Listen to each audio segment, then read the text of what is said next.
Oh, GM, everyone. Hope you are all ready for the halving coming in so quickly. It's been sped up. A lot of us were expecting it to occur probably in 15 to 18 hours from now. But of course, with the difficulty adjustment, the updates in the blocks, just how miners have been operating, the speed has gotten crazier. And yes, we are 38 blocks away, which is quite amazing here as well. And that's going to get us pretty excited as we look at, let me see if I can show it here. Full countdown. 38 blocks, 6 hours, and currently 15 minutes away. As you can see, this number is kind of changing up and down from even my last number that I shared only 45 minutes ago. In that 45 minutes, this has roughly changed 30 minutes or 25 minutes in time. It's now 25 minutes later.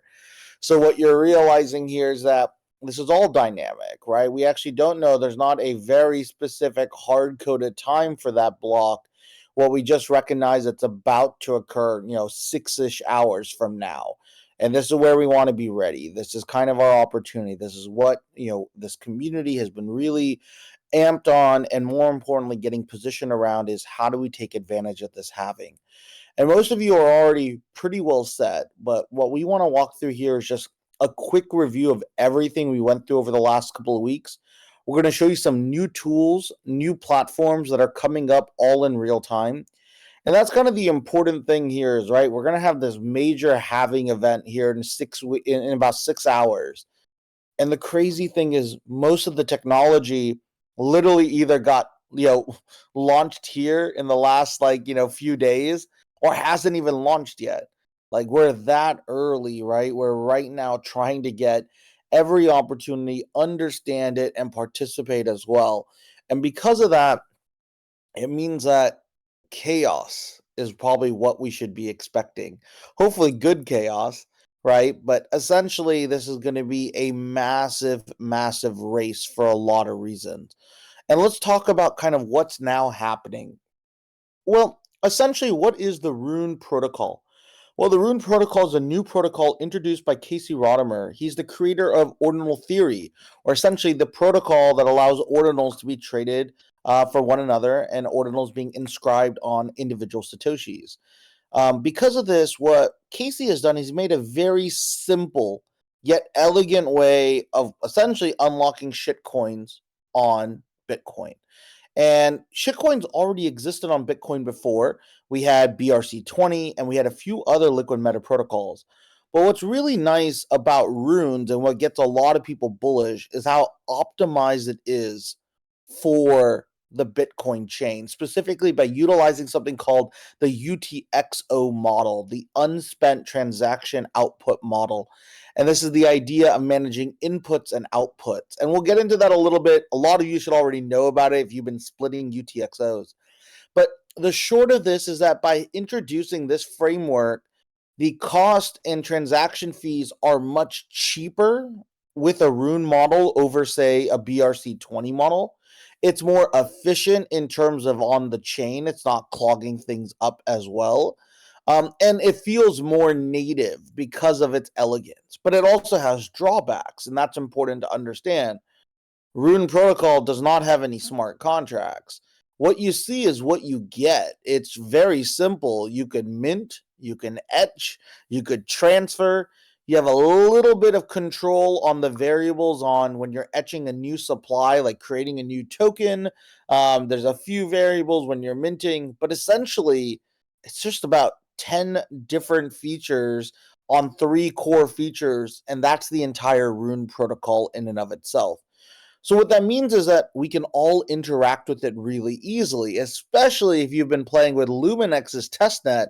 That might be the easiest thing ever. You can now mint a token relatively easily that has been created by someone else. But the best part is you can also now etch, meaning you could launch your own shitcoin token with just a few clicks. You could all do it on testnet right now. Pretty fun, really easy. But guess what? That same technology should be effectively running here on mainnet in about 6 hours, which means that you all have a chance to also be mining or creating your own token as well. And we'll talk about why that's important a little bit later, but just a few thoughts that you want to keep in your head. But what should we be expecting? Like, that's what I want to set your minds up here, right? In about 6 hours, what should we be expecting? As I mentioned, expect chaos, expect the unexpected. There's going to be multiple battles that are being waged. So there's first a minor battle that is being waged, right? A battle between the miners, right? That battle essentially is going to be is who is lucky enough to mine that block 840,000.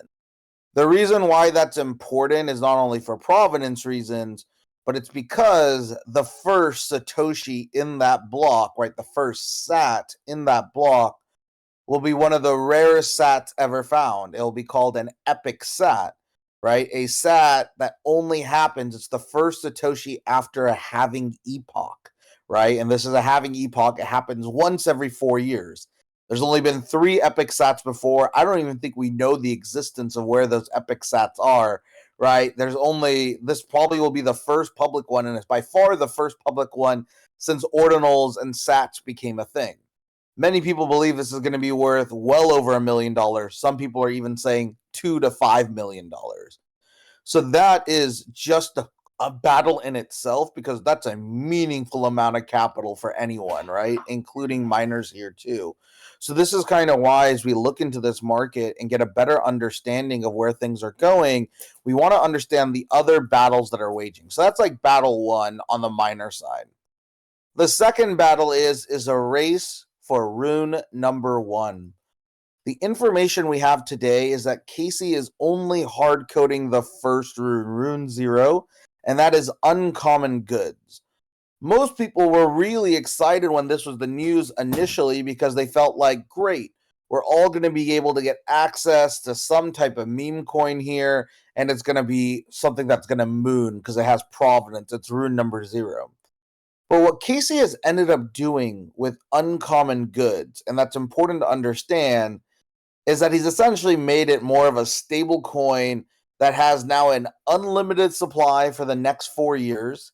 It can be mined all the way for the next 4 years until the next halving as well. But the good thing is completely free. All you're doing is you're paying fees.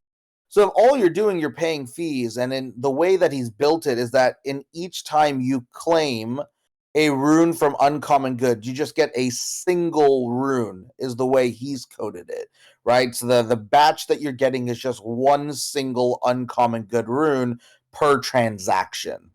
So the truth is, if that he's leaving it open for 4 years, what the logic then means is that we actually don't need to mint rune 0, right? It's not really that valuable now, because why mint it with high gas fees when you know you could get it for lower gas fees just later, and it should have the exact same value.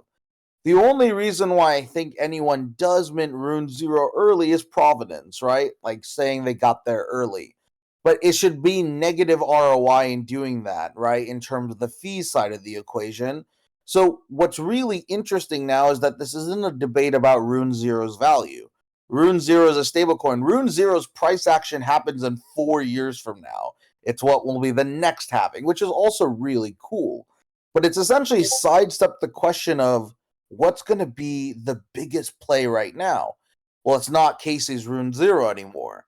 The new battle is who wins rune 1, and more specifically, who wins some really, really big names as well. And that's the other thing. And when I say names, it's the names for your rune itself. There's already a lot of speculation of what are the big names that people want, right? One is from the Wizards community, right, is Magic Internet Money, right? But they're not guaranteed it. Anyone could get Magic Internet Money if you have enough money here as well, right? Which I think is really important. On the flip side, right, what you're going to see is that everyone is battling for provenance. Arsic has now came out to say that they're trying to go after number 1. Prometheans has been hinting that they're going after some level of provenance here also in this block 840,000. just earlier yesterday, Runestone and Leonidas created a new donation portal. It's just pure donation. You get nothing from it. But and they're essentially trying to pool capital to be able to get an early rune. And let me just tell you the numbers. They're already up to around $220,000, I think was the last time I checked. And they're still not even confident they're going to get a top 10 rune. Just imagine that. This is someone who's about to put $200,000 in, and they're not even sure they're going to get one of the first 10 runes. This is how much of a whale game this is becoming, right? There are people who have hundreds of thousands of dollars sidelined to try to win provenance here. And that's where it's going to be really fascinating. Who ends up winning Rune 1 is the biggest mystery of them all. And then, of course, what you're going to see is that there's probably going to be a provenance kind of conversation from there of who wins the first 10 runes, right? Or runes 1 through 9, right? Effectively, right? Then there's going to also be questions of who's a sub 100 rune. Does it matter if you're sub 1,000 rune? Does it matter if you're sub 10,000 rune? And the reason I say this is, remember, you could actually etch quite a few new tickers in that first block, right? It could be thousands of new tickers in that first block. That's what we should expect. So you're going to see the provenance of like 0, like who got rune number 1 and who got rune number 1,000 will all be in the same block. It'll just be based off delta of fees, right? That's how you're going to get prioritized by the miner block. There's one crazy wrench in this where if a mining block does win block 840,000, and if they're organized enough, they could also choose the order of the runes that should be placed if they wanted to. They have that control, right? The miners can prioritize anything they want to take into that block and the order and structure of that block if they want, right? So the question is are there any side deals with miners? Is there anyone trying to figure out a way, if miner A wins it, can I pay them $1 million to give me runes 1 through 9, right? Is that possible? No one knows. No one knows what these conversations are. If these conversations are being had, they're behind closed doors because nobody wants to show their hand, right? They might be hyping it up, right, because they want some amplification, but no one knows who has how much money, what they're going after, what the advantage is, where that edge is going to be, and that's what makes it so fascinating, right? This could play out into so many different directions here as well, and I think this is going to be a real opportunity for all of us. And yes, small fish, medium fish, whales, you all have a chance here, right? But you realize you're playing different games. If you're a small fish or a medium fish, don't care about etching a rune ticker symbol. You don't care about an early rune ticker symbol. Don't gas up on that. But here's the simple alpha. Whoever wins rune number 1, go gas up for that. And like I say, gas up even at 1,000 sats. It'll only cost you $100 to get one of the claims of that, whatever that rune number 1 would be. $100 is within all of our ranges here. Go grab that shit, right? Whoever wins rune number 1, assuming that it's 1,000 sats, that's effectively what that cost structure would be. And that's kind of why it's important. There's no whitelist. There's no whitelist. Whitelist doesn't exist as a thought process here, people, right? What you're going to see is that we're going to have to dynamically wait how it's going to play out. There's no rules here. There's no steps here. You have to be live and active. We don't know what Rune 1's going to do. We don't know if they're going to claim it and then immediately set it up for a paid claim. Because it may be $100 to cost for the fees, but that might mean that they might charge you $100 as well to recoup their money. So this is kind of the crazy thing, is we don't even know the order these guys are going to come out. Someone may secure Rune 1, but they might not deploy it now, right? Which could be crazy. Then the question begs is, oh shit, do I get Rune 2 now? Because Rune 1's not getting deployed. Do I go after Rune 69, right? Like, is there some other meta? Is there some other ticker symbol? And this is what I'm trying to tell you, is there's no playbook. Any of you asking questions of how to claim it or how to do any of this stuff, there's no answers because we don't know exactly how their process is going to be. If they end up making it an open claim and an open mint, you could then, of course, use something like Luminex.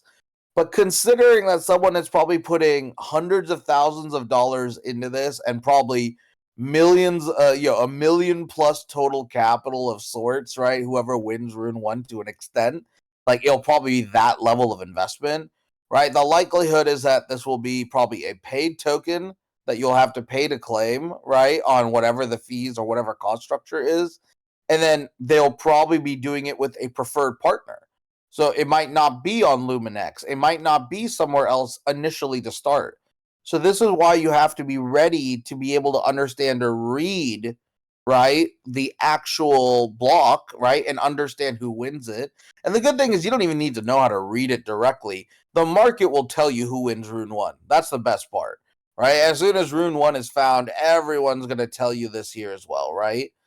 And this is kind of the important thing is that you just want to be ready for what their claim window is. And that means you're going to want to follow Twitter, right? You'll want to follow the actions. Absolutely. In regard to where you should be doing, you should all be within your Discords and your crypto Twitter on the halving. This is where all the alpha is going to be here. And you need to make sure you're communicating with your parties and making sure you're finding the insights of where you want to place. We literally have no clue where any of this stuff is going. So it means you have to be here live, right? And you have to be here ready to go. I have no clue how long the block will take to confirm. No one does, right? No one has any clue on any of these details. I want to be very clear. It is anyone who's saying any expectation of time, you will have no clue. Your life sucks if you're in EU or Africa, unfortunately, for this halving. It is a shit time window for you guys, unfortunately. The best advice I can give you is it is still 8, 9, 10 p.m. in some of your areas. You can still go get a DoorDash order, or sorry, it's not DoorDash there. I forget which one you guys use. Well, there's Uber Eats and there's Deliveroo, right? Deliveroo. Go get some late night, right? Upside of some Red Bull or whatever keeps you up, some late night coffee, like fucking power through. Because even if you don't spend anything on having, you want to understand this culture. You don't want to wake up going, what happened? And you need to hear it from others.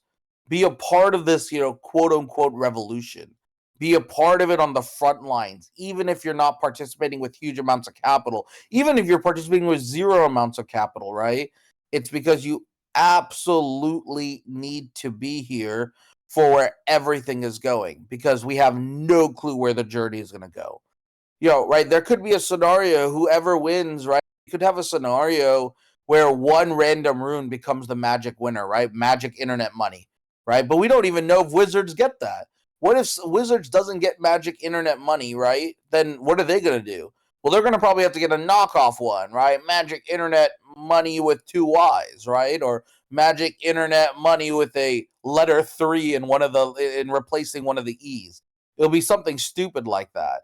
So this is kind of why you're going to recognize really quickly in this market, you're going to have to be close to social channels while this is kind of going all live and all playing out. Yeah, Virgil, it's like, as you mentioned, like this is a good time for Australia and Asia. It's actually a good time here for me in the West Coast and some for the East Coast. It plays out, but one time zone always gets screwed in these kind of elements, unfortunately. Yeah, the Central European time zone. So Central Europe and Africa, unfortunately, are a little bit rough. But again, this is kind of why it's super important. It shouldn't take. So one of the things you now need to understand, right, is that you now need to be ready, and that's why we've been telling you to be prepping your wallets these past few weeks. That's why you want multiple wallets. That's why you want already UTXOs optimized for those wallets as well, because now the cost is going up, right? And that's the real important thing you want to understand, is that we're now quickly moving to a world where we're probably going to see triple-digit SAT fees for the next month, right? Like that's probably, or at least the next 3 weeks, 2 weeks, right? Essentially. So we're kind of hitting that level here.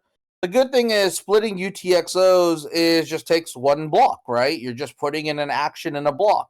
So depending, however, it takes that long for that block to confirm, that's how long it'll take for UTXOs to come through.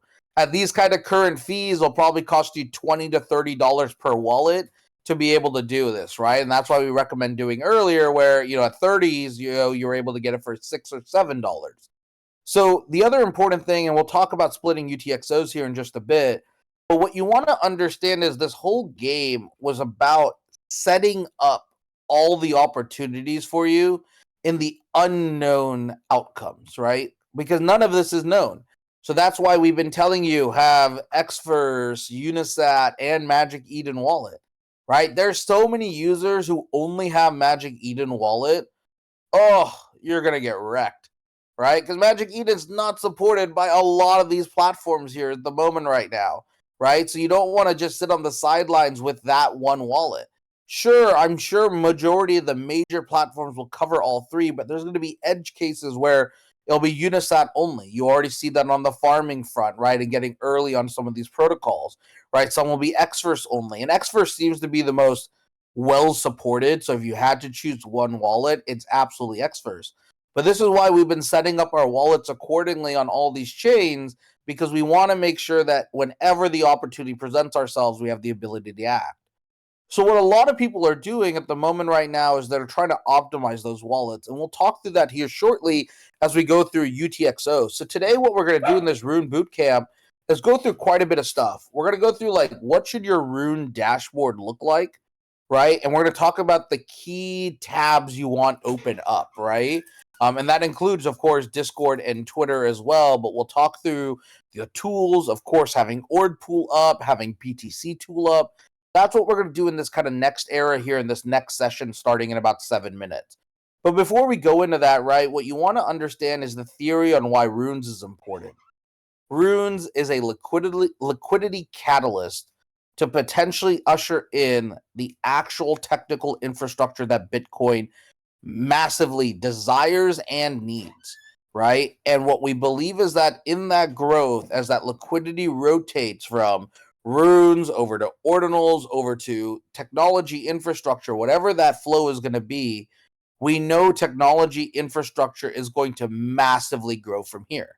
Currently, most estimates put the technology infrastructure of Bitcoin worth under $25 billion.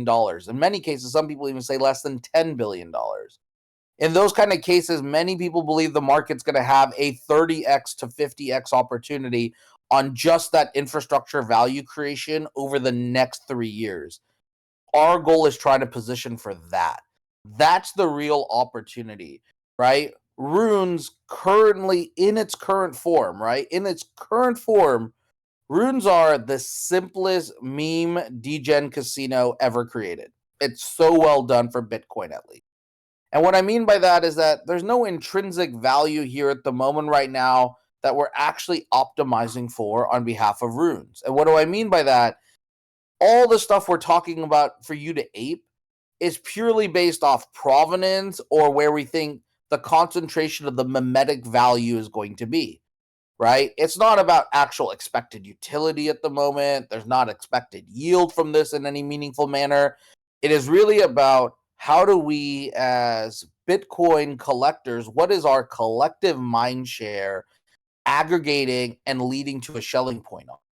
And this is primarily going to be run by, right, the memes that are being created in the storytelling, right? And being first is a meme. Rune 69 will be a meme. Rune 21 might be a meme, right? And then you'll have interesting meme names that are coming out. But in the end, right, what you really want to understand is that you are in a privileged position to be here on day zero, right? What you also want to understand is that it means that you have the unique opportunity to get a little bit of exposure. And although this is primarily mimetic value, historically would never recommend this, but I will tell you in this case, I will recommend it. This is the time to potentially moonback for 100x opportunities. What we've seen in this market historically, whenever token liquidity enters into a major framework like this, there will be multiple 9-figure tokens, if not multiple 10-figure tokens. I'm talking hundreds of millions, if not billions. Why do we have that confidence? Well, we could see what the meme coin and shitcoin market is on every other chain, and you could see billion-dollar tokens and hundreds of millions of dollars. More importantly, we already know that Bitcoin has a token protocol before that has hit multiple billion-dollar market caps in the form of BRC20. And there were two tokens that once hit over $1 billion vals or market caps. One still maintains that in Ordi at the moment right now. The other one was Sats. It's dropped down to, I think, like 700 million or so. But we already know that there's that concentration, which is very bullish for us when we think about runes. It's only a matter of time when a few of these become wins, because look at the amount of attention that is going in. It is quite ridiculous. So even if you're a small wallet, what you should be doing here is that you should be following and understanding the culture, and you should be trying to get ready to ape small meme-like potential 100x token, right? So we know Rune 1 is one of those. There's probably whoever wins Magic Internet Money, magic.internet.money, is probably going to be another one. And again, Wizards are trying to win that. I know another party who's trying to put a shit ton of money behind that one as well. So that's going to be really interesting here. But what you'll realize is that you're not looking at these fundamental investors, right? You're looking at these as degen, memetic, douchebags, I guess, right? Like that's what we're looking at here. And it's a very different way to kind of understand here as well. So this is what's great, is that, you are going to get this event just unlocked. But at the same time, it means that we're also going to be light on tooling. We're going to be light on information. We're going to be light on a lot of this alpha here as well, because it's going to be coming at you like a fire hose. You're going to see tons of fake signals. You're going to see tons of real signals. Your goal is to be identifying which is which, right? It is kind of nuts, right? And that's kind of the biggest things right now at the moment, is that we just don't even know where the meta will. And those are probably the most exciting moments in honestly crypto history.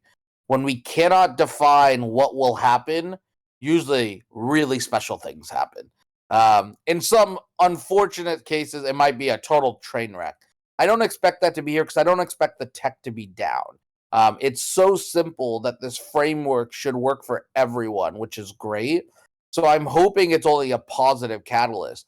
The only thing that can really kill runes is if a miner does win and organize who wins the top 100 runes, and it goes to primarily VC backed assholes. That would suck. That's the only thing that kind of kills runes right out the gate. But again, that is I think realistically a less than 1% chance that could be pulled off. But that just shows you how crazy this is. That is a scenario in play. All scenarios in play. I now know at least a dozen teams who have 6 figures ready to go to buy ticker symbol. So that's also bullish to know. These fools are straight up paying hundreds of thousands of dollars potentially purely just for ticker symbols. The same ticker symbols that we'll be able to capture, right, in about a week later for around $200, right, or $100, right? It'll be that cheap at that point, right? Because you're not gassing up. This is how huge the delta of provenance is, at least in a incomplete market. And that's what I want to let you know. This is not how any other fund market would work, right? And this is kind of the mimetic nature and the fact that, this really is magic internet money. This is how dumb our priorities are. It is purely based off what has the funniest name and who got there earliest. That's it. That's literally what this whole meta really is going to. Of course, right behind that, you're going to see then the utility layer kind of come in, and you're going to see kind of the correlation of runes tying into some ordinal projects here for a handful of people, right? And there's going to be a little bit more action and price value that starts rotating back to ordinals. And this should be bullish for a whole bunch of new asset classes, of course, within Bitcoin. I think this is going to be very positive overall, but no one can determine and predict the winners at this point, right? So my feedback here is, if you're in pre-runes, you've already done it well where you're just holding these, right? Hold through these to see what the post-rune claims are going to be. And it means that you now have got an exposure to this asset class, which I think is really valuable. And then more importantly, you don't have to worry about the gas fee. That's really all about, essentially those projects airdropping it or providing you a claim accordingly in the near future. So that hopefully gets you set up of why this halving is so important, right? We're unlocking shitcoin liquidity in a more efficient way. We have about 100x more attention on this protocol than when BRC20 came out. And when I say 100x, it's probably 1,000x more, right? We're hoping that this level of attention, this new framework, and again, if you've trusted on Luminex, it's so easy to use. It should allow us to really feel like we can access this technology on day one. And that is the power of runes. So as we move into this halving, right, what we're now going to do is move to the next session, right? And this next session is going to break down what is your rune dashboard. What are the tabs you need open that you want to keep running as you kind of navigate this market? And we're going to walk through that here as well, and I'll kind of set it up here. But in the meantime, if you have questions, use this time here really quickly to note questions, and I'll aim to hit this throughout this event. We'll probably be running live for about another 2 hours. We're going to try hitting a bunch of stuff. I might move a little bit of the farming stuff to later today, but I'll talk to you why this is really important. And yes, we will be 100% live when halving starts, right? So we will be live 30 minutes, right? We will be live the block before halving starts. We'll walk you through everything there, and then we'll be live for having an hour or two, right? So I will probably be doing 8 hours of 6 to 8 hours of live audio content here today. But again, the real reason why we're going to be doing this is so that you guys have access to information and questions. And what you should be doing, and we'll talk about this, is not only be listening to just our insights, right? You should be jumping in and out of all your Discord communities. What you're now trying to do is you're trying to identify where will the mimetic overlap going to be, right? What will be the mimetic upside here as well? And that's where it's going to be really bullish. And yes, Uber Eats here in the US, DoorDash is going to do well with degens. I already know what I'm going to be ordering. Like, that's the thing. I was just like, if I'm going to work my ass off, I set my partner and my family, they're going to a dinner. So I'll be like that loser at home right by myself. But, I'm going to get some good food and I'll be good. In regard to, let's talk about splitting UTXOs here in just a moment.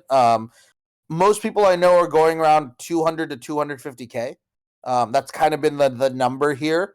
The optimal number could be a little bit lower if you really want to juice SAT fees up. But again, I think it is really important that you're ready to run with around 200, 250K. There are people who are trying to do hyper efficiency because they don't care about fee cost, right? So there's a lot of people who are now doing like 100K just because they want the maximum amount and they don't care about the slightly higher delta cost of fees of using multiple UTXOs as well. But realistically, I don't think there's a real wrong answer here, right? Like 250K is generally good, 500K is generally good, something in that range, you're pretty good. Helmut asks, is it better to have separate Exodus and Unisat wallets, or can I just import one into the other? You should always have just two separate wallets. Why? I mean, don't get me wrong, you could always import, but always have two separate wallets, right? You should always be all running multiple wallets here at the moment right now, which I think is really important. How many UTXOs should you create? It depends on your strategy of mints and launching, right? How aggressively do you want to participate when fees are high, right? Because your UTXO sizing correlates to when you are buying, right? Because that's what you're trying to do is you're trying to get the right UTXO sizing based off the SAT fees and what you're trying to accomplish. So what you want to understand is that, say if you are trying to mint a rune and assume there's no fee to claim that, you're just minting it and its only fee that you're paying is transaction fees. At 100 sats, right, it's going to cost you, at 100 sat fee, it's going to cost you around like $9, right? So what you can do is you could actually do this math here. Actually, here, I'll do it right now for you guys to get, so you could understand. So like a rune mint, right, is essentially 128 virtual bytes. That's like what the size is of a Rune Mint transaction. This is a great breakdown here from the Wizards of Ord founder. In this Rune Mint, right, what you're essentially seeing is that you got to now estimate what the SAT fees are that you're going to enter in at. So if you think SAT fees are only going to be 100 SATs, right, what you'll see that what you need each UTXO size to be is roughly 13,000 SATs. That's actually, or 12,800 SAT. That would be the most perfectly optimized, efficient way to get the max amount of UTXO transactions in that batch, assuming that fee.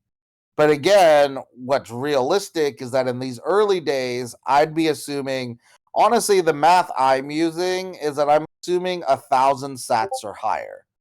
So in that 1,000 sats or higher, what you'll realize is each UTXO needs to be at least 128,000, right? And that's kind of what it is. So that's how that one is structured. I've then chosen my scenario to make them 250,000 to 125,000 stacks. As that's where I expect most of my buys to occur on day one. Like I'm expecting I'm buying at 1,000 sats or higher. That's my assumption in wallet 1. In wallet 2, I have the assumptions I'm buying at 500 sat. So I've now lowered the UTXO sizes in that scenario there. So what I've done is I've actually created 3 wallets with different size UTXOs to allow for those different transactions as I need it. I could actually have put all those UTXOs into one same wallet here as well. That's going to be incredibly important. So yeah, if your if you only have one UTXO, that's bad. The reason why that's bad is that it means that you could only do one transaction in that block, right? So you'll only be able to mint one per block because you're waiting on your refund of the 237,000 sats. So you no longer can do multiple shots in that block.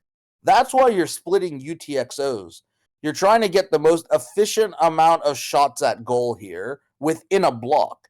And that's incredibly important, right? Is that you have to optimize your UTXOs so you can get up to 5 or 10 or 20 transactions per wallet. Because that's what whales are doing, right? I've showed you this with BTC Tool, and we'll get into this here in just a bit on the dashboard here. But what you're going to realize very quickly is that whales are going to dominate this shit, right? There'll be like 10,000 mints on a token, and it'll only be like 1,000 wallets, meaning that 1,000 unique wallets are minting 10 times each. That's how this is going to play out, right? So this is why you want to realize how UTXOs work and what the sizes are, but also it correlates to a number we don't know. What will be the SAT fees in the market? So what a lot of massive whales have done, right, which is really important, is that they're splitting them all into their mega wallets, right? So what they're doing is that, like, I know a whale, what he's done is that he has, like, in that wallet, he probably has 10 BTC. And what he's done, he's broken up and he has tons of 500,000 sats, tons of 1 million sats, tons of 250,000 sats, and tons of 100,000 sats, right? So what it is that he's always optimally efficient whenever transactions come through. And it means that he could just use that one whale wallet for quite a bit. I know many who are splitting across more of these things here as well, which is important for each of these kind of conversations. So this is why you have to understand this language, right? If you're not here as a native user, you're going to be left out. And that's why it's important to understand these details. And that's also why you want to start building like what your dashboard is going to look like here as well as you get ready to mint runes, right? And you try to get ready for the entire testnet, the entire mainnet launch of what's about to come. So, as we step back, right, what I really would be recommending each and every one of you guys to do is essentially, right, create a scenario of what is your dashboard. What is that dashboard that you need that's going to hold all the alpha and information as Rune starts? And that's what I really want to talk about today, because there's a lot of great tools out there. And I want to walk through a few that are going to be new to you as well, which will be great. It means that we're going to get a little bit more exposure to a few new tools that you haven't seen before. But also at the same time, right, it's trying to get you guys to understand that this is all going to come at us really quickly, right? Meaning that we're going to have to not only be finding out what's happening in the market in real time, we're going to have to find out which tools are actually going to be like meaningful and interesting for us to interact with that are ready to go. And there's a lot of people promising stuff, right? There's a lot of people saying they're going to be ready. And I'm going to talk to you about a few of these like projects here as well. But I'm also going to talk about some tools that you want to get ready to use, because if you're able to manage this correctly right out the gate, tooling will be your advantage. And we've talked about a few of these here as well. So I'm going to share my screen. Give me just a second, and I'm going to get this up and running. Perfect. I'm going to share my screen here really quickly, and we're gonna kind of hop into this conversation, which will be really fun. So what's my dashboard? Cool. You guys should hopefully be able to see this. This is kind of my dashboard. I have a few extra things in the back of this dashboard, but this is the dashboard I'm running as I run, as I'm preparing for the halving to start. So what is the first thing I'm always landing on? I'm always landing on Ord Pool. I'm using Ord Pool over Mempool for two major reasons. One, this specifically helps highlight ordinal activity and token activity. You'll see that with their color coordinations. Here you're seeing some stamps minting out somehow, which is crazy to see. And you could hover over it really quickly and get those details. Also, if there were ordinal inscriptions, they would also show here and you could visually see them. So I really like that for that value prop. The second way I like this value prop is that it just is visually easier for me to see who is gassing up the most. So the way that I use it here on ordinal pools is that you could actually come in here and be able to see who's gassing up the most and for what. This is going to be most important as we wait for block 840,000 to come, because this whole first row right here, this whole right area, sorry, you might not be able to see my cursor, but the whole top right area is all just going to be ticker symbols, right? It's just going to be ticker symbols. And that's what we want to be able to understand is who won. That's what we're going to do. The whole first block is going to be based off of seeing who's gassing up, seeing how much fees are going up, and you're just going to see people anchor fees up. It's going to be like the world's craziest eBay auction as well, right? Which is going to be pretty nuts, right? So you're going to just see this stuff get really insane, really crazy, really, really, like, honestly chaotic, because we're going to see how deep everyone's bankroll is. Everyone is going to put out all their max cash here to get these rune tickers, because that's the only meta play. Because after this, then it really doesn't matter. Yes, like there'll be lower rune ticker symbols that'll come out later, but I'm telling you, whichever sets these now is going to be the massive, massive opportunity. You won't be able to snipe these unless you have hundreds of thousands of dollars. You don't snipe, you just front run, right? You're not sniping other people's transactions, because here's the important thing. You're not going to be able to see ticker symbols until it's confirmed. And that's the other thing that most people aren't talking about, right? Because what Casey is actually encoded in this is he's encoded a reveal function, meaning that no one can snipe and see what the name of your token is until it's actually committed and enforced on the blockchain, meaning that it's got through and confirmed on a block. Then it will reveal. So the crazy thing is that we're just going to see a total blind bidding war of people just putting in and trying to claim whatever they want as a ticker symbol. We won't be able to see what those ticker symbols are until the block is confirmed. So that's the craziness. First block, we're going to be seeing just the crazy bid. We won't know who's bidding. We won't know what wallet is representing who yet. And then once the first block is confirmed, what am I going to do? I'm going to come right into here and I'm going to click on this, right? As the, like, assuming this was block 840,000, I mean, we're 32 blocks away. And then I'm going to be reading these, and it's going to show me what confirmed and what didn't, right? Oh, look, cute little digital artifact here as well. A few little things getting minted.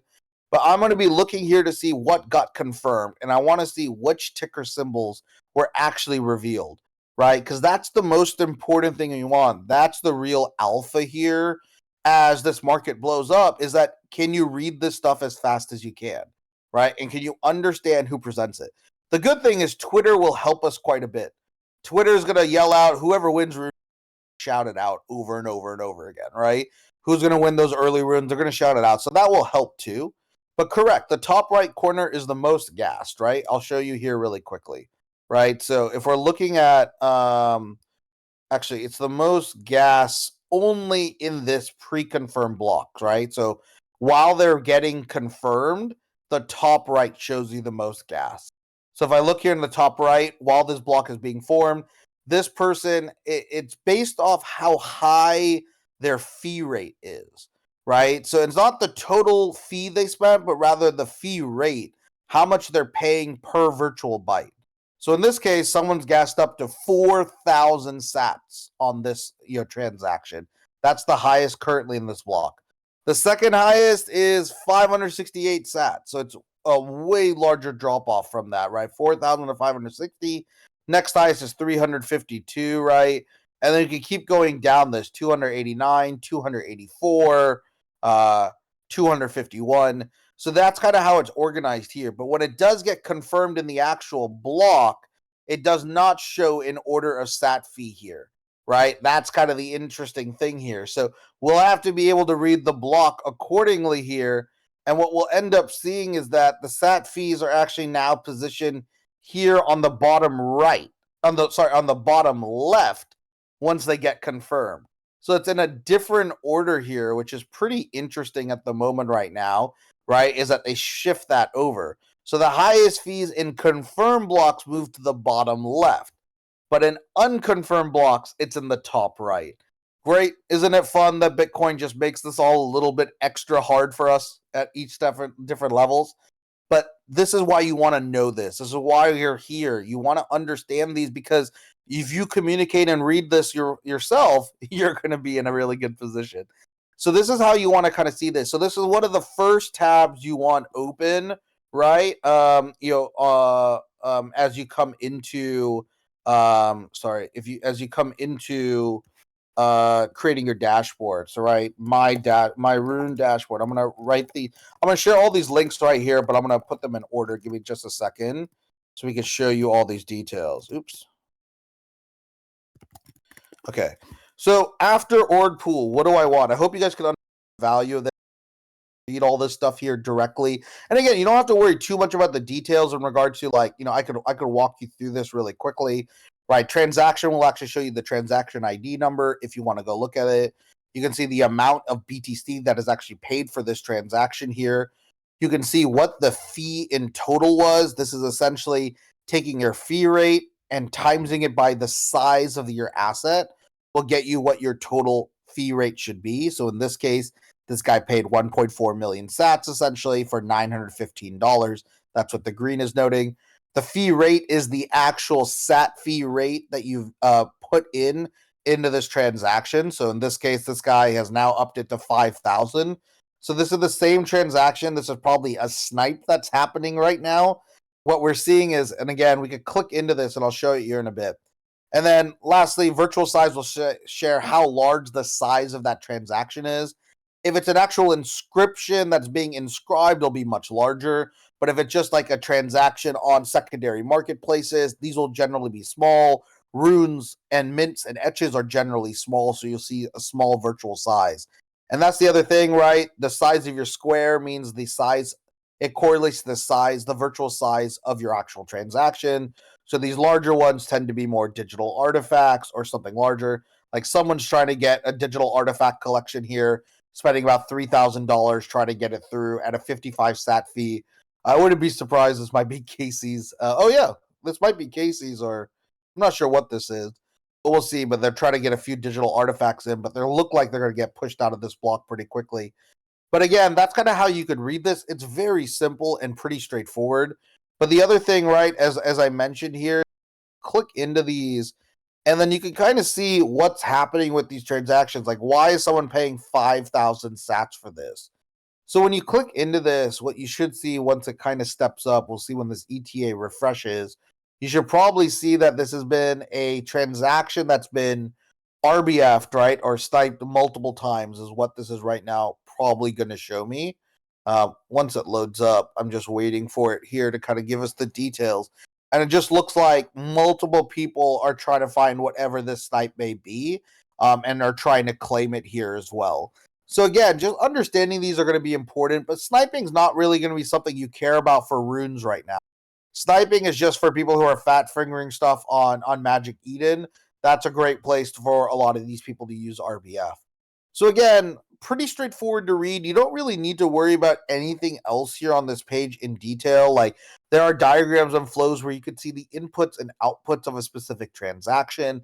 And again, this is just kind of based off the wallet, what it needed to put into its input to be able to properly fund it. So you can see a few more details here, but again, not really relevant to our core conversation here. So let's go to the next page. What do we need as well behind this as well? The other tool I recommend is utilizing btctool.pro. I really like this because it even makes visualization easier per blocks. This is a great tool that's letting you know what activity is happening and what's being minted. So specifically, it is showing you a lot of the previous protocols that we've talked about, like BRC20, DMT tap, BRC 420. There might be some ARC, there might be some stamps, and it's showing you what people are actually buying and claiming at any given level. It uses a bubble map here that you could see, and then you could click into this stuff. But what's a lot easier is I just go to the token tab. I go to the token tab and I want to know exactly inscribing. And the best part is also shows me how many unique wallets are inscribing. And then, you know what's even best is it has a mint now function here as well. I hope it's going to have it for runes here, right? They're getting ready for it. But here's the cool thing: you're going to see a lot of these tools are going to have very simple abilities for you to mint runes. I wouldn't be recommending using this. We're going to be utilizing a tool in Luminex here, and we're going to talk about that here next, as that will be your primary minting portal. But these first tools right here, right, BTC tool and Ord pool, what they're trying to do is they're trying to give you contextual information of what is happening in the block, right? Which I think is really important here as well. Shepard asked, can you show us where you saw images? Well, images can be found here in BTC Tool a lot easier. So also come into BTC Tool and you'll be able to find it. And again, I'll take a little bit to kind of roll up, and depending how slow your internet is, and clearly mine's not the fastest here at the moment right now, but you'll be able to see all the images that are inscribed, what's happening here in a really clean manner, which is nice. You can see new collections that might be coming out as well, which is also pretty bullish.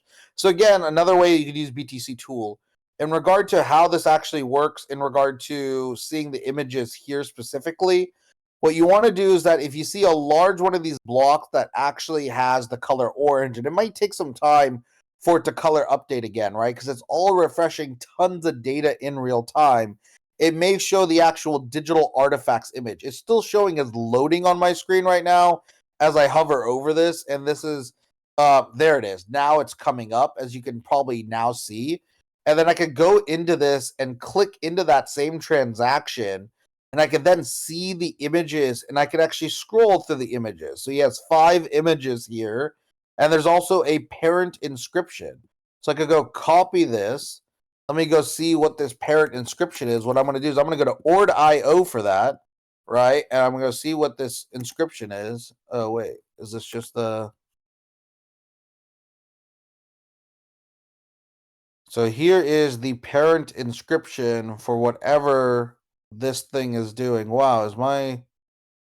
Maybe it's not a revealed inscription. It looks like it's maybe not showing correctly on my end. Not sure why. Let me try refreshing this. There we go. So this is the parrot inscription. It looks like it's got a few communities in here. We got some puppets, some emojis, wizards, OCM, whales, booze, a few others here as well. Some quantum cats, some DMT nat cats. So it looks like someone's trying to pull like a large community play here. And then what we've seen is that they've done these individual sub inscriptions under it. We can see at least 5 here at the moment. So again, you could track this all through your word pool, which is pretty cool, right? And you can see all these details. So hope that helps you kind of understand there as well, Shepard, on that front. So as we kind of go through this, right, we now have our first two tools, right? We have BTC tool, and then we have Ord pool space. This is kind of allowing us to know what's happening in the block. Then once we know what's happening in the block, and again, you might want Ord.io also available here as well. And the real reason for that is that it might let you see more details about the inscription or about the connection to these assets. It might be helpful, but use this as a kind of a secondary thing. I don't think Ord.io is going to be something that I'll. But what will I be doing? I will be definitely utilizing Luminex as my primary minting portal, right? So this is kind of important. There's a testnet already, right? If anyone can, feel free to share your testnet, the testnet link for Luminex. I'll do it afterwards potentially. But what's great here is that it's so easy to use. I'll show you what the portal looks like on testnet. Luminex, make Bitcoin magical again. This is the testnet version, and what's great is this is really straightforward. It's going to show you tokens that are available. It's going to show you what's pending. It's going to show you what's available to mint. So say if I want to do 0 divisibility, I could come in here. I could see that 0 have come through, although there's 53,000 pending. I don't know if these numbers are real, or I don't know if SAT fees got stuck. For a lot of these people, pretty interesting. But long story short, really simple to mint. You'll be able to click it. You'll be able to mint it. You can then be able to use a drag cursor to see how many repeat mints do you want within that block, right? And be able to mint as many as you can. The key, right, is that you'll need to make sure if you want to mint up to 20 in a transaction, that's the max, you will have to have the right UTXO size and the right fees to be able to afford that in the first block. If you do auto split here, I just want to let you know this will auto split you for you, right? Which will allow you to get more, but it's much slower because it will be doing 2 transactions.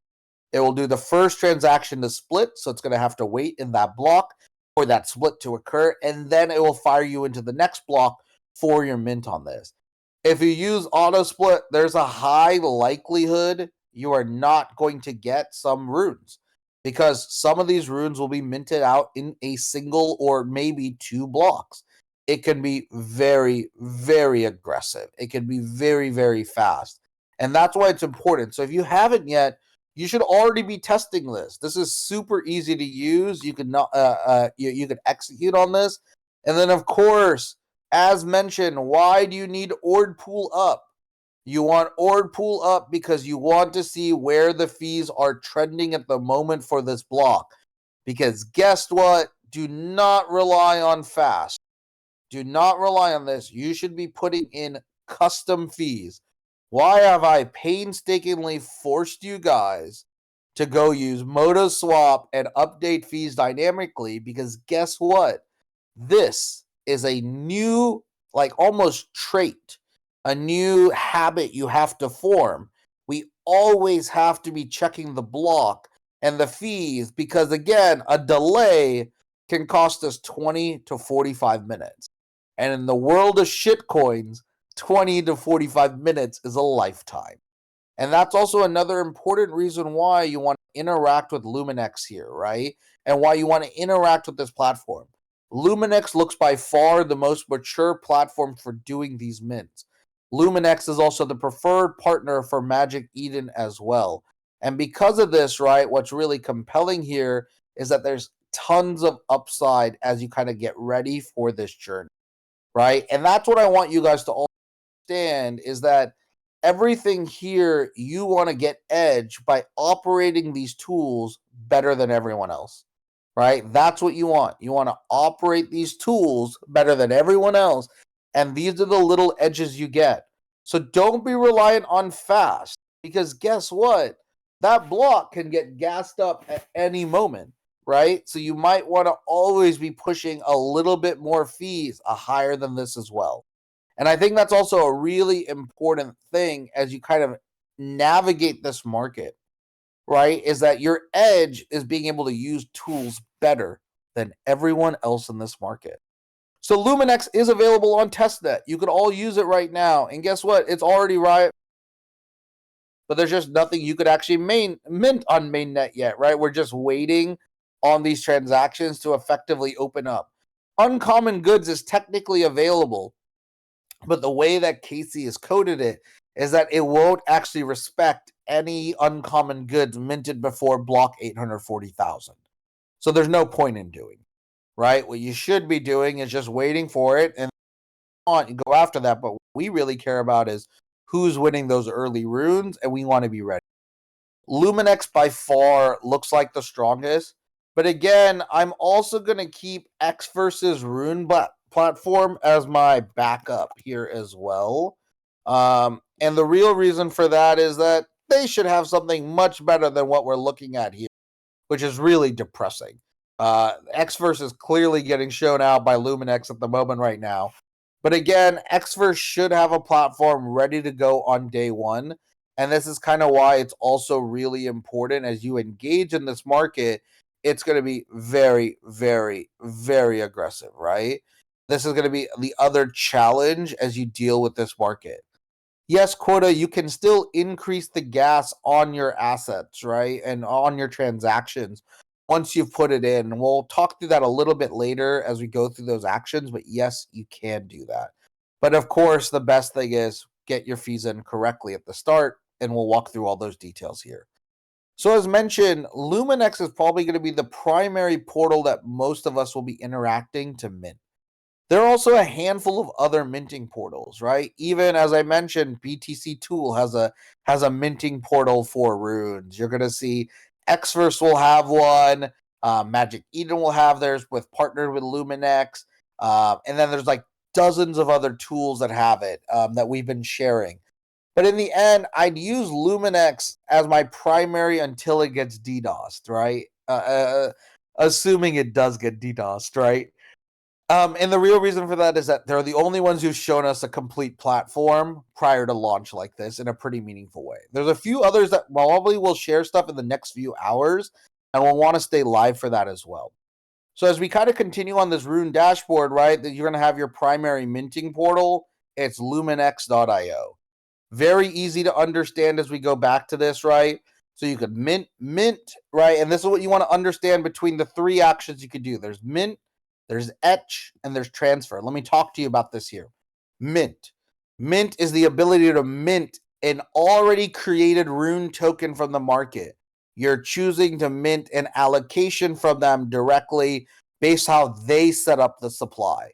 They can choose how many can be claimed in a single transaction, right, is what they can control. They can also control the divisibility of that as well. So effectively, right, what you're aiming to do here with this mint function is when someone launches a new rune, this is where you're coming to claim that, right? Potentially be there early. And this is what we want to be primarily be using on day one. That's really what we care about. The second function here is etch. Etch is your ability to launch a new rune token. Anyone can do this. It's fucking 6 clicks. And you could launch your own shitcoin here. If you got somehow you're sitting on like 10 BTC and you don't know what to do, go try to win Rune 0. You technically win it through here, which is kind of nuts, right? But I don't really recommend this. I don't recommend any of you to actually be etching anything that early unless you feel you want. And remember, if you do want to etch, you almost want to think about maybe claiming certain rune names ahead of time because you might want to use them later. You might not want to compete in block 840,000, but maybe like 100 blocks later when fees are a little bit lower, you can grab it. And what you can do is that you could do two things, right? You could set up all these details. It's really simple. You have to create a rune ticker, at least 12 characters. You could choose the divisibility. That's what decimals means, right? Is it, can it be broken down into fractions like 0.1, 0.01, 0.001? And the more divisible, right, the more usually tradability the asset will have. because then it could like fill in any order size that users may be looking for. But really, you don't need to do anything more than like 4 to 8 decibels here. Symbol, you could actually use any character, any Unicode character or emoji here, which is pretty cool for that, for your token. You can then create the max supply, and then you could create a limit per mint. And this means the number of specific tokens of your rune that users can claim per transaction. So, you might see a max supply of 21 million, and you might see a limit of 1,000. So it means that every time someone successfully mints with a single transaction, they'll receive 1,000 of your tokens. The other thing you could do, and this is the other thing, right, is that you could plan to launch a token and just have it available and mint yourself, like, say, 10%, and it's available and open to the market. But the other thing you can do is if you really want to save a rune symbol or a rune ticker, the other small alpha here is just allocate all of the supply to yourself. So if you're doing a 21 million supply, reserve supply, put 21 million here as well, right? So it's like, hey, I want my max supply to be 21 million. And then, hey, I want to give myself all 21 million, right? And by doing that, what's cool is then you have 100% of that supply will then just go into your wallet. And that's kind of an important thing because then you could potentially sell that ticker symbol. You could deploy it later if you want, but you essentially will own all the tokens of that rune and that ticker symbol, and no one else can claim that ticker symbol in the future, right? Which is great. So this is kind of why it could be a cool way if you think about like domain squatting in the, remember when people were stealing all the best ENS names? You could do the same thing here, right, on different trends, right? Or if you want to have some fun, just do one for your family, right? Or do one that's a internal meme between friends, right? You could kind of do that here as well. So that's kind of how this all plays out with the etch function. And this is the amazing thing. You could all deploy a shitcoin now for less than $100 and 6 clicks in about a week. You know how crazy that is? That's really awesome. I do love how simple this technology is getting. And don't get me wrong, you could do it fairly simply on ETH as well too. But the fact this is ready on Bitcoin on day 0 and it's fairly intuitive, give them a lot of credit, right? Outside of that, right, the other thing you could do here as well is just block limit. So what you could do is that you could actually make it where you could do like an unlimited supply initially. And then what you could do is you could choose that, hey, this could only be claimed between block 840,000 and block 850,000. And whatever the supply is, that will become our dynamic supply once that block is cleared and we're done. So that's another way that you could also do a slightly different allocation strategy or claim strategy if you were to launch your own token. But again, none of you really have to worry about etch on day 1. Unless you really want to burn a hole in your pocket and grab one of these rune names here. The last one is transfer. This is straightforward. Like, choose a rune, send it to a wallet, choose how much you want to send to that wallet, send it over to them. That is literally the entire Rune protocol. Like, that is literally it. That is the Rune protocol in a nutshell. There's not much more here that you understand. I know there's marketers trying to tell you get a node and all this stuff, and yes, there might be value there to a certain extent. It's more of a backup, right? Nodes are the backup. This is what you have, and this tooling is so easy and simple for all of you to actually interact with here as well, right? And this is going to be great. The secondary market is instant, right? As soon as the next block goes, I bet you, or next few blocks go right after block 840,000, claims will be open, right? I think many of them will be literally in block 801. The market's open.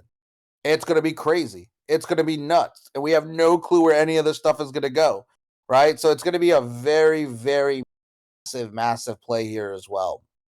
Yeah, someone said the alpha tab is interesting here. This is really cool. They've added this. This is their way of showing. It's kind of like the BTC tool, as we mentioned. They're showing what's happening in the top runes within a given block. So you can see what's happening in the last 3 blocks. It's been the BQ best rune, the best rune AAB. So you could see where buying pressure is going here as well. So this might be helpful. But again, this is very light. We don't know exactly where these toolings are and how valuable they are. But again, use it in your advantage here too. And then lastly, you could see an Explorer data. You could see all your transactions for your wallet. This is my testnet wallet that I've been using here before, and send you guys BTC in. But you could see if I grab any runes here, they would be located here for me as well. So hopefully this gives you a good understanding of how all these pieces work. Just spend some time, interact with Luminex's testnet. You could mint runes, etch runes, transfer runes right now on their testnet. Go through those transactions, and also smart just to do it, because who knows, that might be a snapshot reason Luminex does in the future. Who the fuck knows? Just keep getting these actions and being prepared. But Luminex should be one of your core tabs. As I mentioned then, right, Xverse will be your backup tab. The other next tab that we then all need to have open is Magic Eden Bitcoin when we're looking at our Rune dashboard. The real reason here is that you need this for pre-Rune information. You want to be able to understand how these things are going to be developed and delivered here as well. And I think this is the other important thing, is that pre-Runes are going to drive a lot of this meta. From everything we hear, right, there's a lot of rumors that Prometheans and Arsic and potentially now Runestone are all going after early runes. We know Runestone has like 200, maybe 50K by now, I bet, right, to be able to go after it. That's probably the minimum cost that looks like to probably get a top 10 rune at this point, or top 9 rune, 1 through 9. Who's going to pay? What's going to be paid for number 1? But we want to see how this is going to impact the movement here. Also, the reason why we want to watch Magic Eden is, do any of these other projects announce a unexpected rune on day 0, right? Specifically, right, does OMB do something? Does Quantum Cat? Look at Quantum Cats. Holy shit, has the buy pressure run on Quantum Cats here. Now up to 0.5. It's flipped both OMB and Bitcoin Puppets. It's now become the leader. And this is probably the bet on tech.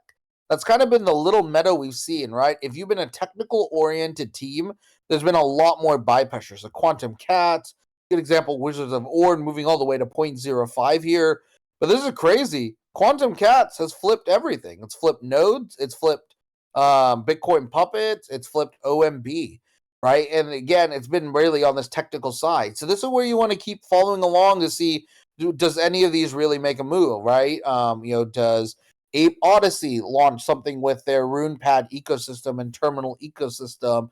Do any of these other new guys add their own token? And you want to see where the price action is happening here. And that's kind of why I'd be using the last 1 hour tab, and realistically, even the last 10-minute tab. When block 840,000 comes, these are the only 2 things I'm rotating between. I want to see maybe max what's happening the last hour, but realistically, I want to know where the buy pressure is happening in the last 10 minutes. This shit might swarm, and that's going to be a really good thing. And dump, right? There's a very good chance that I wouldn't be surprised when we look at this. Bitcoin Wizards back up to 0.38. It's kind of been on a little bit of a journey here. Bitcoin Wizards is either going to move or dump after the first block, because it's all going to come down to who is going to win Magic Internet Money ticker symbol. If Bitcoin Wizards get it, it moves. If they don't, this thing dumps hard, baby. Like, it is going to be nuts. It is going to be ridiculous, because they will be missing their primary ticker symbol. So these are some of the execution risks a few of these projects are taking.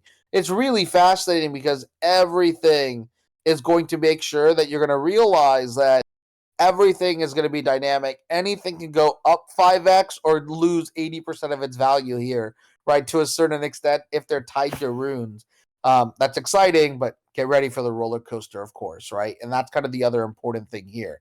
So, of course, keep Magic Eden open, understand how the market is giving you signals and how you want to be able to react. This should be a part of your core dashboard. It should be able to give you a lot more insights here as well to be able to unlock this too.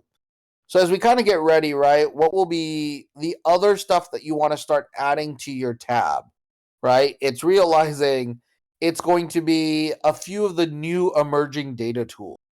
So what I want to walk you through are a few new tools that we might have not discussed. Well, sorry, actually, there's 2 other things you need open, and then we'll go into tools. The other thing you need open is Twitter.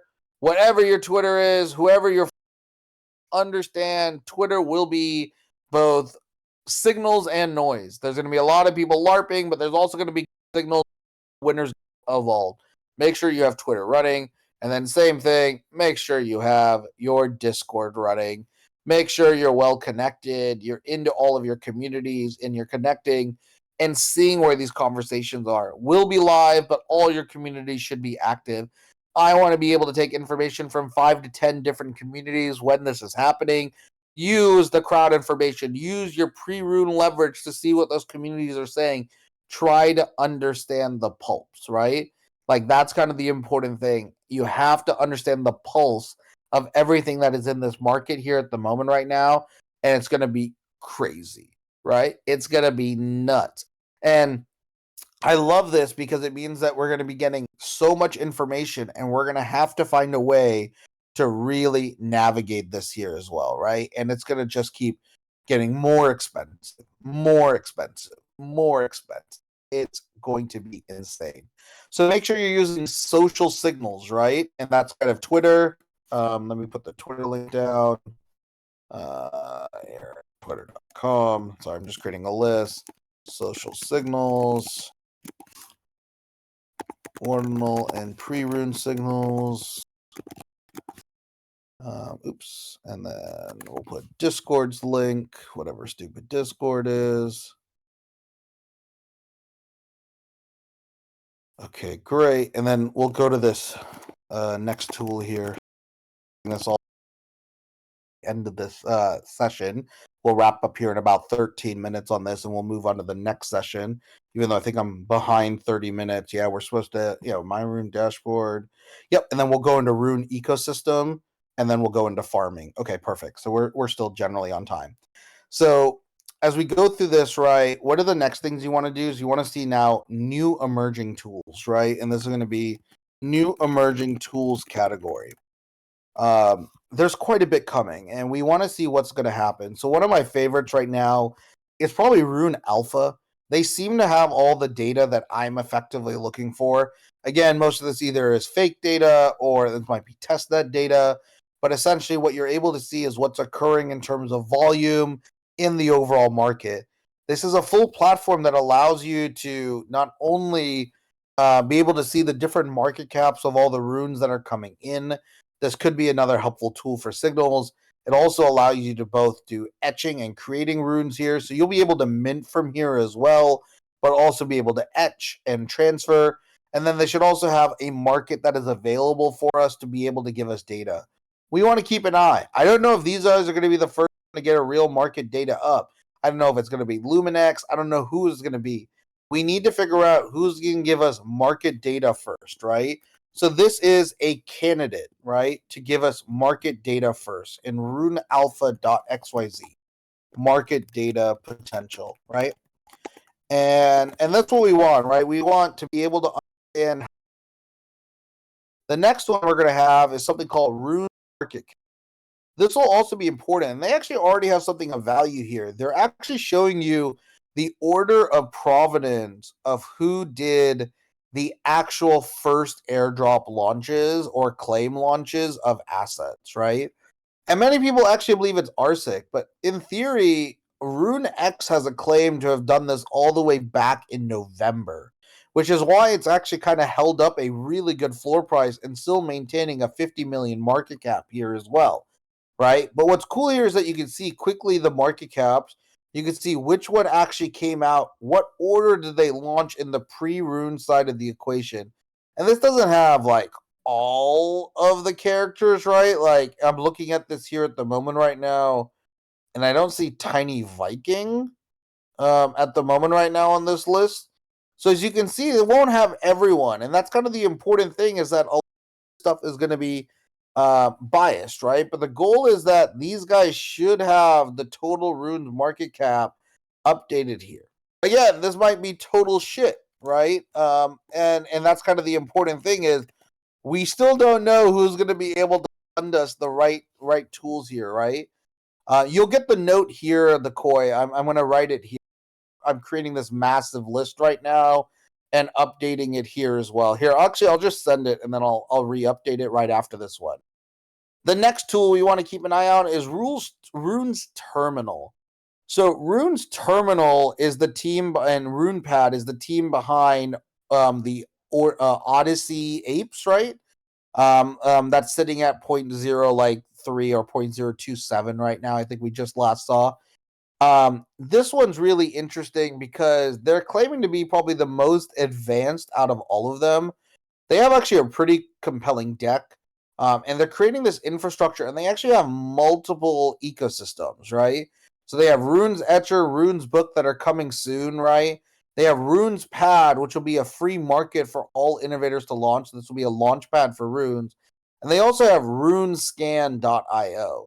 Mind you, this doesn't have that much here, but they are claiming that they will also have quite a bit of detail here on this as well. They got a good handle here as well, scan.io, right? But again, you can see the tooling here is pretty weak.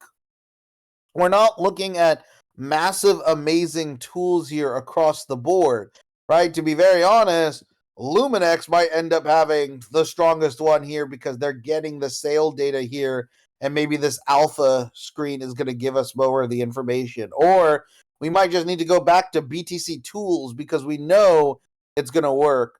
Wow, dude, these images are not loading up for me at all, which is pretty crazy. I'm not sure why. Let me reset this. Are these just blank images? No. Oh, it's this image. Yeah, there's some other stone coming out. I survived the ordinal, and all I got was this lousy ordinal. That's great. I survived the halving. I mean, are these all okay? So these are this image won't show here for some reason, but it looks like there's this whatever this type of stone is. I don't know who this is a part of. But they seem to be minting quite a bit right now when fees are pretty crazy. What is this? Someone minted another Bitcoin puppet themselves of their own just for fun. Okay, cool, interesting. You're seeing a few token handles coming in, right? So we have our own Doge, we have some Shiba Inu kind of here.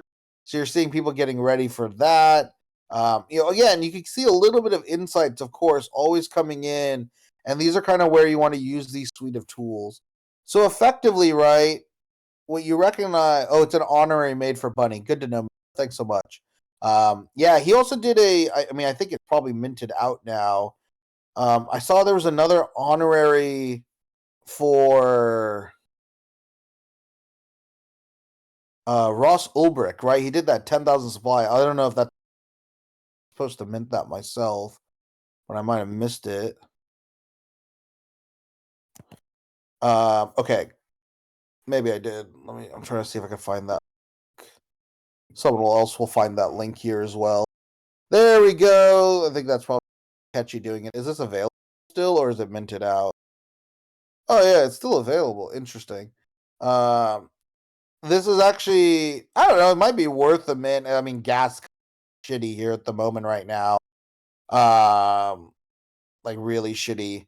But the cool thing is this is being minted to support Ross Ulbricht. The If you know Ross Ulbricht, he was probably one of the early Bitcoin pioneers, and he ran the of course the notorious Silk Road.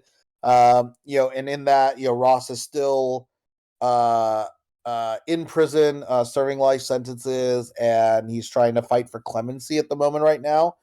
So they're essentially doing this as a partnership with the Ulbricht Freedom Trust, and this is Le Puppeteer doing this as well. This isn't a bad mint. It's not going to be worth anything per se. It is purely like a donation, but if you wanted to put $100 somewhere, not too shabby as well. Oh, Oh yeah, my screen is frozen. Weird. Okay, let me screen share again. Weird.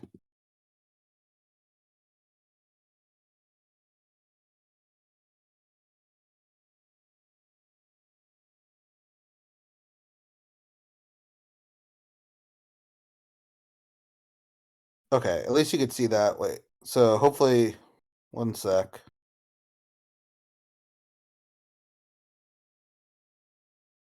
Where's that Love Puppeteer link? Sorry about that. I know that was kind of weird when it got caught up like that. Got it. Okay, here we go. Sorry. Let me share my screen again. A little bit all over the place. Here we go. Go live. Okay. So sorry. So this is the link that was shared by Ketchy a little earlier. You could go in here, and if you want, this is just an like I said, a donation, but it is from Low Puppeteer. So if you don't have Puppet, this is not a bad one to get for the 10,000 supply for $100, just to have a little bit of exposure. And maybe this has value in his ecosystem somehow in the future, but expect it to be worth nothing. This is more for culture here as well, right? As you want to kind of recognize. So you'll hopefully, as you can see, there are a lot of tools. There is actually one more tool that I think is probably going to be the best platform, at least purely based off visuals here. It does seem like it's going to be one of the strongest ones, and that is Rune Mine. Let me just share this one here at the moment right now. Watch it be down for me as I try to share it with you guys. Hold on. Okay, now, okay, it is working. I think you guys can see this, right? Yep. Okay. Rune Mine. These guys seem to be like the most professional. They're trying to create like a full suite of like portfolio management for runes. So they're trying to build this type of looking platform where it will look like a traditional trader screen, which is probably what a lot of you want, right? So they're building this portfolio so you could see all your runes, what their market caps are, what their value is, where they're trending. This is coming in. They're also creating a multi-sig wallet for those of you who have teams at institutions who want to be able to store your runes more safely. That's kind of awesome. And then they're also creating a bridge protocol, right, to be able to allow you to bridge ETH over into Bitcoin as well. Again, they also have an indexer here. I'm not sure when these are, but this at least looks, at least from their fake screenshots, this looks like what I want, right? And again, these could be total fake screenshots. I'm not really sure where they are on this front on a lot of these details. But again, this is why I'm trying to share. They are showing that you could fully etch there at the moment right now. So you could etch, swap, track, and analyze all in one place. So things are getting ready. You know, they are trying to show you more details here, which is great. And look, you could see like they're trying to show you quite a few details that will be here in their post. So this might be, right, you see runes, etch, portfolio, bridge. This is actually looks like their working UI. And the Rune Mine testnet is live. So if you want, this is one area that I'd recommend to even just play around with. Come in here into the actual testnet, right? And be able to play with the tools here too. Give me just a second, and I will share the links of what we just reviewed right now. Um, uh, Primary way to understand blocks in real time. Deeper information on blocks. Deeper information on inscriptions. Perfect. So here's my runes dashboard for you all. Oh god, let me delete all the embeds. So this is what you want, right? You want this list here at the moment right now to be able to... Oh, sweet. Good to hear. Angry Crab just said Ghostface Killer minted out not so long ago. That's actually really bullish. If they just make like one or two announcements, I hope that a few of you who got that might lead to something. As mentioned here, I'm going to pin the... Oh, I can't pin this. I'll put this message in... Let me edit this message real quick and grab it all. And then I'll also put this in our community chat here at the moment right now, as well in Samurai Hall. At everyone, my rune dashboard. Okay, cool. So I'll send this to you guys here as well. Beds, and then have these details here. All right, let me switch back. I've kind of been ignoring the chat because I've been looking at multiple other screens. Let me pause here real quick. I've shared a lot here. I shared quite a bit in regard to tools and features. Any questions? Anything that didn't make sense? Anything that you can't kind of understand here at the moment right now? Dabasti wants to know how we can speed up transactions on Magic, Eden Wallet, and Xverse. So again, remember, you don't want to rely on... You want to rely on being able to speed up the transactions on Ordpool or Mempool or speeding up on, say, Luminex as well. Exactly. You want to use other tools there to be able to do that. David says, what do I do if I don't have food delivery? You don't have any food delivery. You don't have a pizza shop that has a food driver. You don't need a service. You need at least someone's got to exist. What country do you live in that where no one delivers food, man? Oh, if you don't have food delivery, here's the great thing.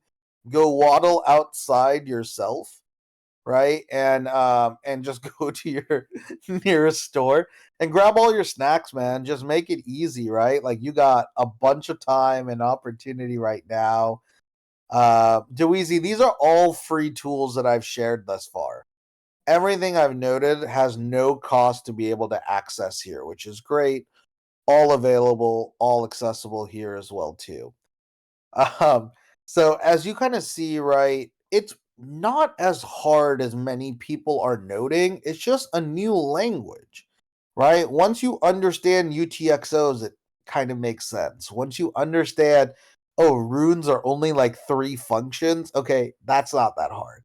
The only crazy unknown is how that first block is actually going to form, right? That's the scary part here, right? And this is kind of why, as you look at this, is that a lot of people are telling you you need all these extra things, when in reality, I don't, unless you're trying to over optimize for block 1, right? For block 1 plays, block 840,000 plays, right? So I think that's also like another important thing, right? Is that you need to realize you have all tools accessible to you. You are not, even if you're not a whale, you have access to this market and you have the ability to enter it any moment. You now have a full dashboard with all these tools that you see currently on my screen. And again, we'll just quickly review this. You want Ordpool and or Mempool here to be able to understand what the fuck is happening with the blocks, right? That's probably going to be really important. The other thing that you'll want to recognize and see relatively quickly is that you'll want BTC Tool Pro. This will give you an even easier breakdown of what's happening on the market, but it doesn't really show you the SAT fees, right? So that's kind of why Ordpool is going to be important there too. You might want Ord.io just to understand what's happening with different inscriptions, what their value is, where they're going, and more importantly, if they have connection to any ordinal-based assets. Next, you need to be ready to use Luminex. Luminex will have a mainnet. That's the link.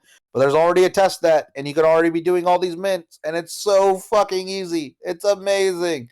I love it. I just hope it's running, and I hope it doesn't get deep. That's what we're all praying for, and we want to be ready. Same thing. Just be ready for Xverse. Make sure you're ready to go. I don't love what I'm looking here at Xverse, but I'm hoping they're going to show more here soon.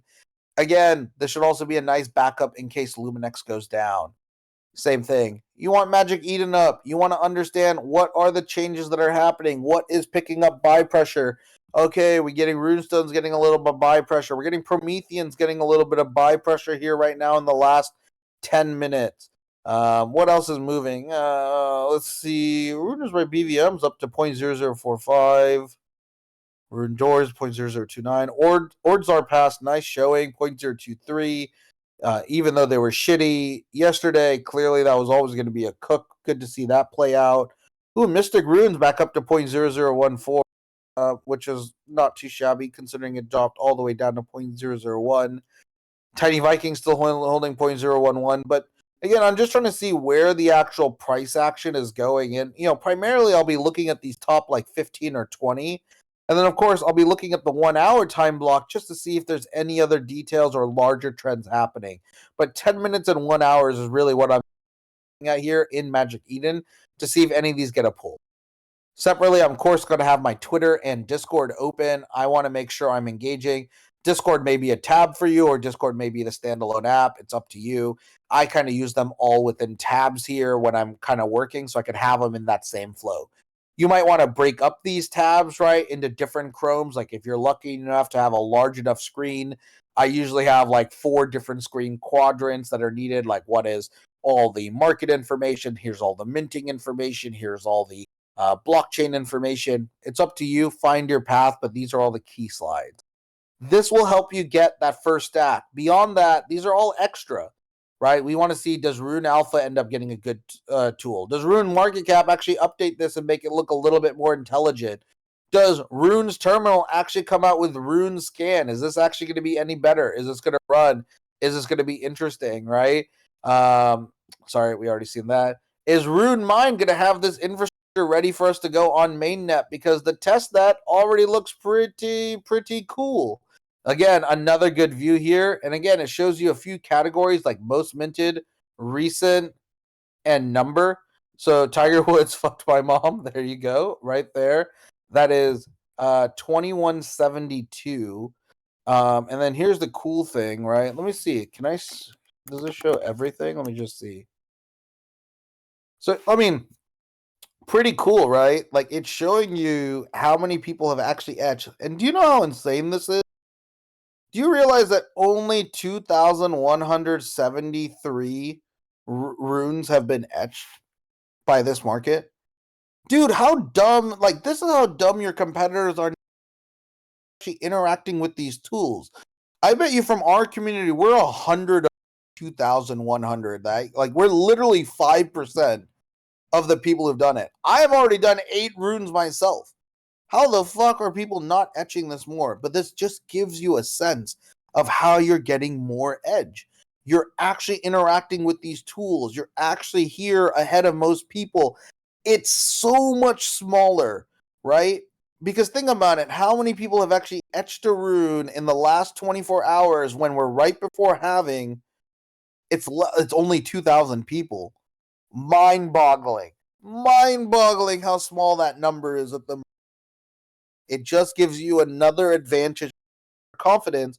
And again, all these details are here, which is pretty cool. I'm actually kind of amazed that. And same thing, right? I created this Ronin Samurai one, and it actually shows right the actual goblin mask in it, which is awesome. This looks dope. Like I really love this, right? And this is super cool. And technically, it's showing you this is all working.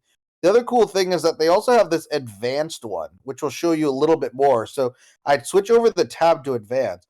I think Rune Mine's probably going to be the most complete one because it has testnet. That's kind of why I left it for you guys here to be able to understand. So what this shows right now is how much has been did 1 million, which is the I think the reserve supply I gave to myself. There's 21 million available. 42 of 18,900 have minted. It's not showing up how much has been minted though. It looks like something is missing here at the moment right now, which is interesting. But again, this is already looking a little bit more advanced. You already have tabs of most minted and recent. And then again, you have all the other tools. You can etch here as well, right? You could simple, and then there's the advanced etch here that will show you all the details, and it walks you through everything. You could do a fixed or an open mint. You could do your supply. All of this stuff is easy. Play with this. You have time here, people. You have the ability to get to the next level, and this is kind of your advantage here as we kind of get ready for this market. Same thing, once you're able to connect, you'll be able to start seeing your portfolio, hopefully. I'm actually curious. I'll connect later. I'll have to connect to my other wallet. And then hopefully they'll have a bridge. This looks pretty complete already, which is kind of bullish here as well. So again, you really want to make sure that this is going to be ready to go. Can we burn money here through front running like it happened on the BRC20? I don't believe you could burn money. From the way I understand this here at the moment right now, the way it works is that you could put your transaction in. If you don't win it, you'll get it returned, right? And I think that's another important thing here. Is that you're not really getting burned in that manner. Let me look into that here as well, right? As we learn a little bit more of these details here, right? So that's kind of the other thing is that you shouldn't lose gas, right? Like you shouldn't.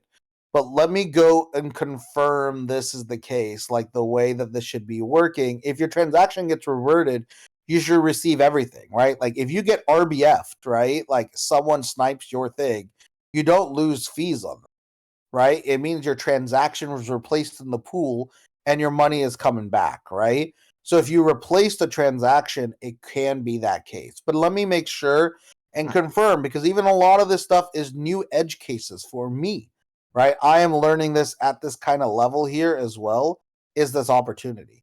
Only problem Rune solves over BRC20s is avoiding the inscription process, making minting of Bitcoin simpler and faster. Yeah, I mean, that's pretty much it.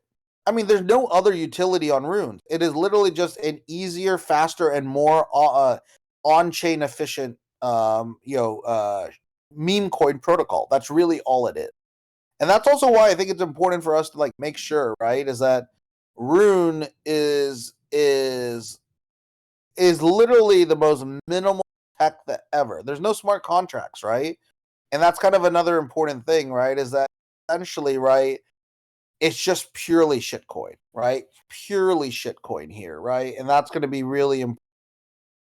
In regard to the tool that I'm using here, it's a free testnet tool. Here's the testnet. You could go to it, David. Feel free to join it and add it. All these tools are free from my understanding thus far right now. And again, most of these people will not put caps on these. The real reason why they're not putting in caps here as well, right, is that you have to realize, very simply put, these guys want as many users interacting with their platform. They're also fighting for attention, right? So same thing. Any of these tools have a test net. You should be playing with them, right? You should be interacting with them. You should be getting them here. These are kind of a great way to get ready to be able to use these tools, right? And we can kind of get going here as well. Dope. Ronin Samurai is trending. Yeah, go mint Ronin Samurai. Dopest ones here. Actually, here I'm gonna go to my list right now. I want some Ronin Samurai. Where's my Luminex? Hold on. I want to join this party. Change.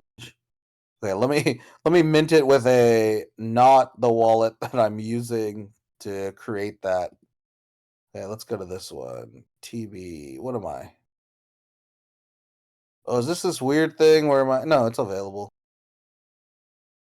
Sorry, one sec. This is CLX4. Yep, CLX4. Wow, Ronin Samurai going up. Mint that shit. I want 20 max mints, baby. I want custom. I'm putting 69 fees. Feed it to me. Feeding another 20,000 in. Mint successful. Awesome. Now let me switch to my other wallet. I'm getting as many Ronin Samurai as I can. Okay, and then let me connect this. Disconnect wallet. Log out. Log in. Unisat here. Oh, Ronin Samurai. I'll mint that one here as well. And the cool thing is, like, actually, if you, sorry, Ronin Samurai mint. What? Not enough BTC balance. But sir, I have 112 BTC in this account. How can there not be enough BTC into this? Okay, now it's working. Wait. Huh. Okay, it's not working on this wallet. A little sad, but we'll find it. So yeah, I'll be up all the way through this. So I'll be up for the next 12 hours. I think we're actually going to take a break here in about 10 minutes, and then we'll take an hour break and I'll be back online again. And then we'll talk about splitting UTXOs, and we'll talk about actually more about the L2 farming. That's what I care more about here, to be very honest. I want to show you how this will move to the next level. But yes, if you guys need to run, I'll let you guys go now. I think what we've covered here is that you can see how the market's set up, what tools there are. If you need to interact, go play with testnets on Luminex and on Rune Miner here as well. Right? We're going to keep showing you more details, and that's the best part. And if you have questions, drop it in the chat, dude. There's amazing community members here. Again, shout out to all of you guys. You are all killing this here as well, because you're all helping one another, and I value you guys a ton. Right? That's kind of the whole point of this community, is that we're all winning collectively together, because there's no PvP between us in this community. We could all absolutely get access to this here as well, right? And this is kind of the really cool opportunity for us, is that we are actually set up to win this next era no matter what, right? And that's what's amazing, is we will all win and competitive with one another. That's kind of the cool, kind of fun thing here on this front. Again, I will help be live during the halving. I'll be here live, kind of unlocking things here as well. And as you guys all kind of support us, what you're also going to see is that we're starting to give out whitelists for the next wave of Ronin claims. So a lot of you, as you continue to contribute, I'll be adding that. You'll see a new color kind of course, being added to a lot of your guys' profiles here, and you'll then be eligible for the next claim that will happen post halving too. And good old opportunities will be here. And Toad Wolf Dog, you are helping, man. I love it. I love your Pepe looks even better than our Pepe in a lot of ways. I love shit like this. Makes it always really fun here as well. Yeah, what's this with the Kyoshi Ally thing? If you got Kyoshi Ally, it means you've helped us along the way in some meaningful way, right? So if you've been getting it, it means that you've been a really meaningful community supporter, and it's going to lead to an exclusive claim itself. So Kyoshi Ally will have its own separate claim in the future, right? And that's kind of like another important thing here. And it's just me giving this out to people who help others. Right? You've been an ally to the community. Like, you deserve value. Like I said, help others stack sats, and you'll get tons of these things coming in, right? And that's going to be important here as well. And I do appreciate being able to share this with you guys, and you're going to see kind of all the opportunities, because more of you, tons of Ronin rolls coming, tons of allies coming. I've only put in a few, but it's always to reward you guys, right? Which is just a cool way. And that's what I'm saying, as you help people, right? Like, a few allies were the people who gave TBTC out for the community. Guys, we are the fucking biggest faucet in the game right now in terms of quality stuff, and it's because of all of you guys. I appreciate you, NFT Professor, for joining this. I wasn't born a teacher. I was a high school teacher at one point in my life. I only did it for like 4 or 5 years. I was actually teaching more speech and debate. I taught high school kids on that front. So I do have a little bit of teaching, and I've always been an educator. I always do love teaching. And that's kind of what makes these communities so special. It's the ability for you guys to also share with one another, right? There's nothing else we need from you guys. We're not asking you for any money. We're not asking you for any details. Use your sats and stack it to the other location. Yeah, I don't even have a Twitter. I don't use a personal Twitter. We use a community Twitter. That's it. It's roted. We don't tweet anything out. Everything is built in Discord right now. We'll change it as we get more to a public Ronin approach here as well, and you'll see Ronin. We'll actually do more public stuff on Twitter. But the reason why we don't do this at the moment right now is we're trying to bring as many organic people here. Just, if you find us, you find us. That's kind of cool. You could share to anyone else who wants to come in, but you're here for the right reasons. You're not here because you want a PFP you want to flip. I promise you're not really even going to be getting that from this community. That's not our design.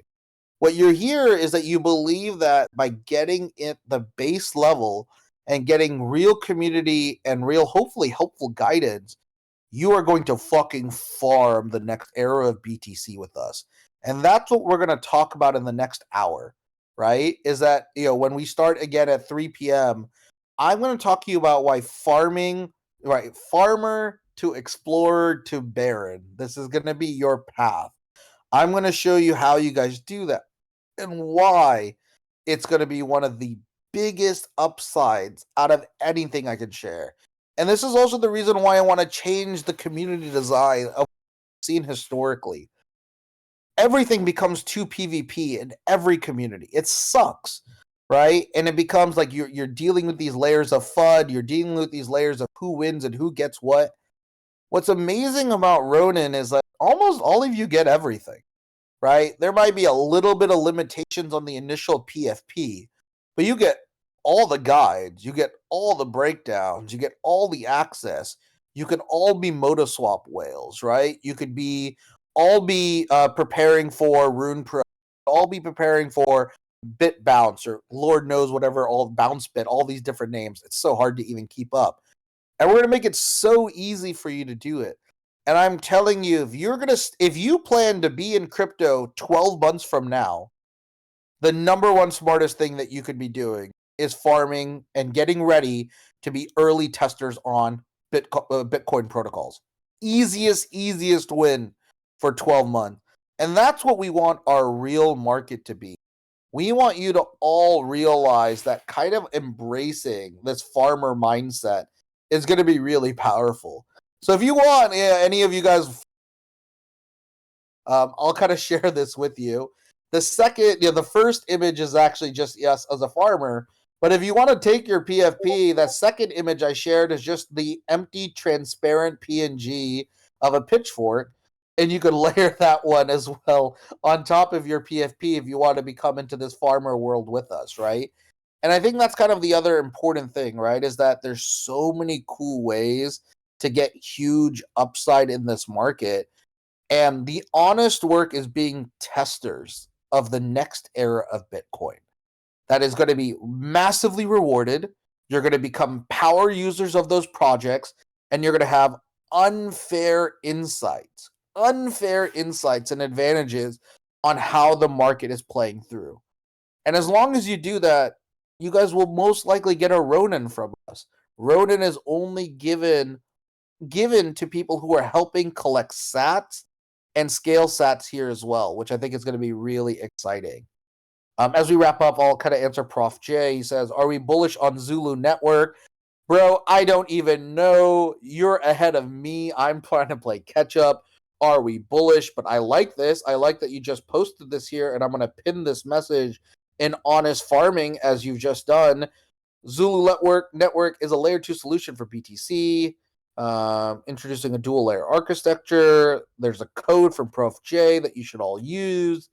So time for points, register, daily sign in, use Discord faucet, transfer funds from Zulu to BTC, bridge funds, 10x dailies, swap on Atom Swap, create LP on Atom Swap. So this is all done via testnet, correct, Prof. J? If that's the case, we should be very bullish on this. I think this is great.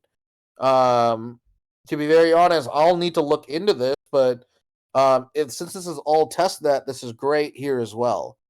Debussy, how to speed up my transaction made by Magic Eden. If there is a way, I mean, you're going to have a real hard time because fees are insane at the moment right now. But secondly, send me your transaction, right? Which is really important because, you could then use the CPFP right here from Secret Key Labs. This is the way to most likely speed up that transaction here, or potentially cancel that transaction here as well. So that is kind of where it is. Magic Eden does not have a testnet for us. I have not seen anything from us yet here at the moment right now, right? We're still waiting on X versus Real platform to come out. Right now, the most compelling testnets I've seen are LumenX by far, and what you're seeing on my screen right now in Rune Mine. These are like the two most compelling that I'm seeing. And they're not really there yet either fully, but they're pretty close. LumenX is actually really, really good, which I think is really, really bullish here. So as you see, there's tons of opportunities, guys. I hope that you guys are going to be ready to take advantage. Even if you're a small whale, a small fish, you still have opportunities, but just be here part of day zero culture. Like, stick with us through the first 3 blocks, and let's just see what this madness is. Let's go learn what this madness is. I don't expect to be doing tons of plays. I mean, and to be very honest, if you are we are not going to be the best community to be caring about right now. Right? Like, there are going to be other whale communities that you should be active in that are going to be telling you what to ape. Right? That's not how we work. I'm going to show you what is being aped. I'm going to show you what is being prioritized. I'll show you what is being shared, right? But in the end, right, like, you want to recognize there's going to be multiple different games. There's going to be multiple different angles. There's going to be multiple different edges. It's all going to be dynamic. So be ready, guys. When we go back to this countdown here, we'll come back in an hour if you guys want to keep joining in. And we'll switch over and just talk a little bit, as I mentioned, about the opportunity on L2s. We're less than 4 hours. We're now at Michael Jordan, 23 bucks to go, people. 3 hours, 47 minutes. This is currently back to the original timeline I noted in the earlier one. But again, just kind of moving up and down, 20, 30 minutes, right? So get your food in ready, baby. Get your farming ready, baby. I love seeing all my farmers here with your pitchforks ready, baby, or an extra large fork ready for food. We're going to have a lot of fun here, people. Thanks, guys, so much for joining in already for these first 2 hours. Again, if you have more questions, write them in. Come in. Be prepped. We'll try to answer almost fucking everything you share here to the best of our abilities or show you details. With that all, we're going to let you go. We'll see you here roughly in an hour to continue, and we'll then make it all the way, hopefully, to the halving. Have fun. Keep stacking stats. We'll talk to you soon. Bye-bye now.